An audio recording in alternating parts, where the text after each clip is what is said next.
ಜಿಲ್ಲೆಯ ಚಿಂತಾಮಣಿ ನಗರದ ಜೆಜೆ ಕಾಲೋನಿಯಲ್ಲಿ ಈ ಹೃದಯ ವಿದ್ರಾವಕ ಘಟನೆ ನಡೆದಿದೆ. ಕೋಲಾರದ ಗಲ್ಪೇಟೆ ನಿವಾಸಿ 30 ವರ್ಷದ ಏಜಾಜ್ ತನ್ನ ಪತ್ನಿ ಶ್ಯಾಮಾ ಹಾಗೂ ಆಕೆಯ ತಂಗಿ ರೇಷ್ಮಾಳನ್ನ ಬರ್ಬರವಾಗಿ ಹತ್ಯೆ ಮಾಡಿದ ಆರೋಪ ಎದುರಿಸುತ್ತಿದ್ದಾನೆ. ಮೃತ ಶ್ಯಾಮಾ ಹಾಗೂ ಏಜಾಜ್ ದಂಪತಿಗೆ 2 ಗಂಡು ಮಕ್ಕಳು ಹಾಗೂ 1 ಹೆಣ್ಣು ಮಗು ಇದ್ದು, ಕಳೆದ 3-4 ತಿಂಗಳುಗಳಿಂದ ದಂಪತಿಗಳ ನಡುವೆ ಕೌಟುಂಬಿಕ ಕಲಹ ನಡೆದಿತ್ತು ಎನ್ನಲಾಗಿದೆ. ಇದೇ ವಿಚಾರವಾಗಿ ಭಾನುವಾರ ರಾತ್ರಿ ಏಜಾಜ್ ಚಿಂತಾಮಣಿಯಲ್ಲಿರುವ ಪತ್ನಿಯ ಮನೆಗೆ ಬಂದಿದ್ನು. ರಾತ್ರಿ ಆರಂಭವಾದ ಜಗಳ ಸೋಮವಾರ ಮುಂಜಾನೆ ಮತ್ತೆ ತೀವ್ರಗೊಂಡಿದ್ದು, ಕೋಪೋದ್ರಿಕ್ತನಾದ ಆರೋಪಿ ಮನೆಯಲ್ಲಿದ್ದ ಮಾರಕಾಸ್ತ್ರದಿಂದ ಪತ್ನಿ ಶ್ಯಾಮಾ ಹಾಗೂ ನಾದಿನಿ ರೇಷ್ಮಾಳ ಕತ್ತು ಸೀಳಿ ಹತ್ಯೆ ಮಾಡಿದ್ದಾನೆ ಅಂತ ಪೊಲೀಸ್ ಮೂಲಗಳು ತಿಳಿಸಿವೆ.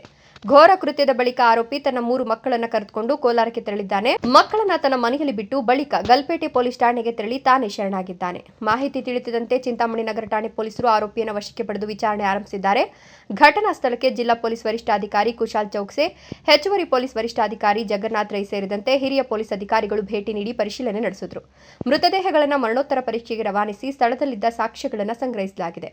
ಚಿಂತಾಮಣಿ ನಗರ ಪೊಲೀಸ್ ಠಾಣೆಯಲ್ಲಿ ಪ್ರಕರಣ ದಾಖಲಾಗಿದ್ದು, ಕೊಲೆಗೆ ನಿಖರ ಕಾರಣವೇನು, ಕೌಟುಂಬಿಕ ಕಲಹವೇ ಏಕೈಕ ಕಾರಣವೇ ಅಥವಾ ಬೇರೆ ಯಾವುದೇ ಹಿನ್ನೆಲೆ ಇದೆಯಾ ಅನ್ನೋದನ್ನ ಎಲ್ಲ ಆಯಾಮಗಳಲ್ಲಿ ಪೊಲೀಸರು ತನಿಖೆ ಮುಂದುವರಿಸಿದ್ದಾರೆ. ಬೆಳ್ಳಂಬೆಳಗ್ಗೆ ನಡೆದ ಈ ಡಬಲ್ ಮರ್ಡರ್ ಪ್ರಕರಣ ಚಿಂತಾಮಣಿ ನಗರದಲ್ಲಿ ಆತಂಕದ ವಾತಾವರಣ ಸೃಷ್ಟಿಸಿದೆ. ಕೌಟುಂಬಿಕ ಕಲಹದ ಅಂತ್ಯ 2 ಅಮಾಯಕ ಜೀವಗಳ ಬಲಿಯೊಂದಿಗೆ ಆಗಿರೋದು ಸ್ಥಳೀಯರನ್ನ ಬೆಚ್ಚಿ ಬೀಳಿಸಿದೆ. ಆರೋಪಿ ಈಗಾಗಲೇ ಪೊಲೀಸರ ವಶದಲ್ಲಿದ್ದು, ತನಿಖೆ ಪೂರ್ಣಗೊಂಡ ಬಳಿಕ ಪ್ರಕರಣದ ಸಂಪೂರ್ಣ ಸತ್ಯಾಂಶ ಹೊರಬೀಳಲಿದೆ. ಬಿ. ದೇವಪ್ಪ, ಈ ನ್ಯೂಸ್ ಟಿವಿ, ಚಿಂತಾಮಣಿ.